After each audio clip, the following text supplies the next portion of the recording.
সুপ্রিয় দর্শক, আসসালামু আলাইকুম।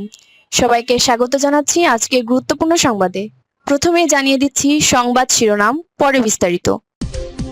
সারা দেশে বিএনপি চাঁদাবাজ দল হিসাবে পরিচিত।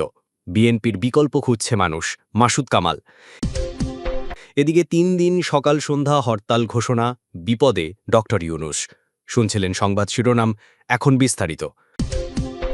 বাংলাদেশ জাতীয়তাবাদী দল বিএনপি একসময় দেশের অন্যতম প্রধান রাজনৈতিক দল হিসাবে জনমনে ব্যাপক প্রভাব বিস্তার করেছিল, কিন্তু দীর্ঘ রাজনৈতিক অস্থিরতা, নেতৃত্ব সংকট এবং সাংগঠনিক দুর্বলতার সুযোগে দলটির অনেক নেতাকর্মী মাঠ পর্যায়ে জনসেবার পরিবর্তে ব্যক্তিস্বার্থকে অগ্রাধিকার দিতে শুরু করেন। সময়ের সাথে সাথে অভিযোগের পর অভিযোগ জমে গিয়ে বিএনপি এখন অনেক অঞ্চলে চাঁদাবাজ দল হিসাবে পরিচিত হয়ে পড়েছে। রাজনৈতিক বিশ্লেষকদের মতে বিএনপির তৃণমূল পর্যায়ের বহু নেতাকর্মী বাণিজ্যিক কেন্দ্র, পরিবহন খাত, এমনকি স্থানীয় উন্নয়নমূলক কাজেও নিয়মিত চাঁদা আদায়ের সঙ্গে জড়িত বলে ব্যাপক জনমত গড়ে উঠেছে।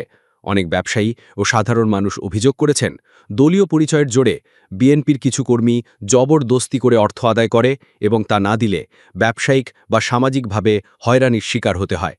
এই ধরনের কর্মকাণ্ড শুধু দলটির ভাবমূর্তি নষ্ট করছে না, বরং জনমানুষে বিএনপির প্রতি আস্থার সংকটও তৈরি করছে। যারা একসময় বিএনপিকে বিকল্প রাজনৈতিক শক্তি হিসাবে দেখতেন, তারাও এখন এসব অপকর্মের কারণে দলটির উপর আস্থা হারিয়ে ফেলছেন।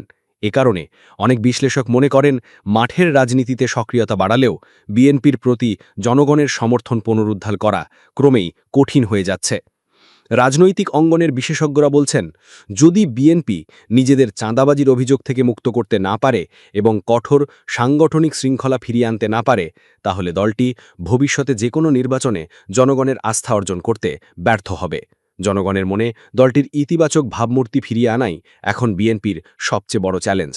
দীর্ঘ ১৭ বছরের অবামনিক শাসনের ছায়ায় রাজনৈতিক মাঠে কার্যত নিষ্ক্রিয় হয়ে পড়েছিল বাংলাদেশ জাতীয়তাবাদী দল বিএনপি। স্বাভাবিক রাজনৈতিক কর্মকাণ্ড পরিচালনার সুযোগ না পাওয়ার পাশাপাশি দলটির শীর্ষ নেতৃত্বের অনুপস্থিতি দলটিকে অনেকটা নিস্তেজ করে রেখেছিল।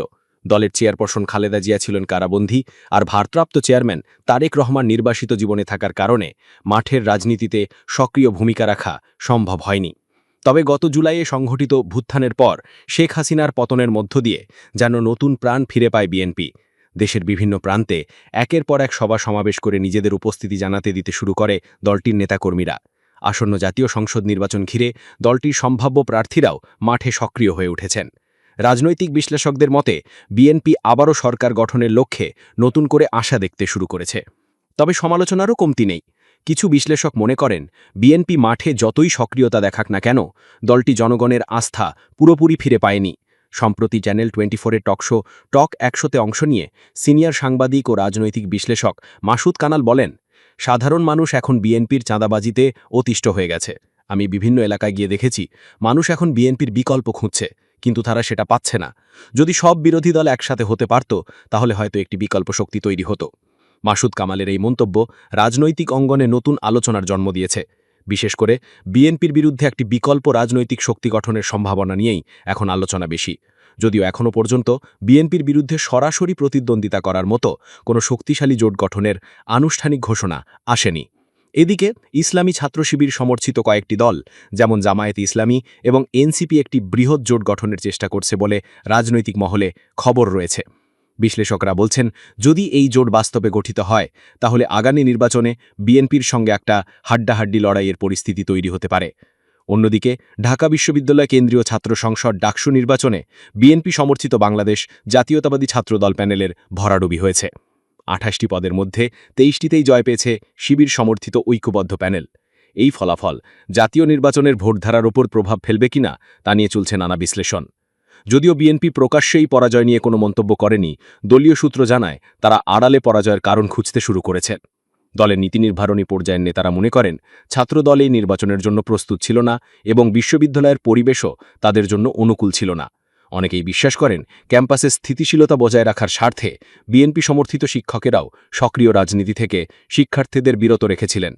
সব মিলিয়ে বিএনপির মাঠের সক্রিয়তা বাড়লেও জনগণের একটি বড় অংশ এখনও দলটির ওপর পূর্ণ আস্থা রাখতে পারছে না বলে বিশ্লেষকেরা মনে করেন। আর এ কারণেই সিনিয়র সাংবাদিক মাসুদ কামালের ভাষায়, মানুষ বিএনপির বিকল্প খুঁজছে। আগামী নির্বাচনের আগে এই বিকল্পের সন্ধান আদৌ মিলবে কিনা সেটি এখন রাজনীতির সবচেয়ে বড় প্রশ্ন। এদিকে বাগেরহাটে আরও ৩ দিন সকাল সন্ধ্যা হরতাল ঘোষণা। বাগেরহাটের 4টি সংসদীয় আসন পুনর্বহালের দাবিতে নতুন কর্মসূচির ঘোষণা দিয়েছে সর্বদলীয় সম্মিলিত কমিটি। এতে আগামী সপ্তাহে 3 দিনের হরতাল, সরকারি দপ্তর ঘেরাও, বিক্ষোভসহ বিভিন্ন কর্মসূচি পালনের কথা জানানো হয়েছে। বৃহস্পতিবার বিকেলে বাগেরহাটের ফকিরহাট উপজেলার কাটাখালী মোড়ে হরতালের সমর্থনে বিক্ষোভ মিছিল শেষে নতুন কর্মসূচি ঘোষণা করেন কমিটির সদস্য সচিব ও জেলা জামায়াতের সাধারণ সম্পাদক শেখ মোহাম্মদ ইউনুস।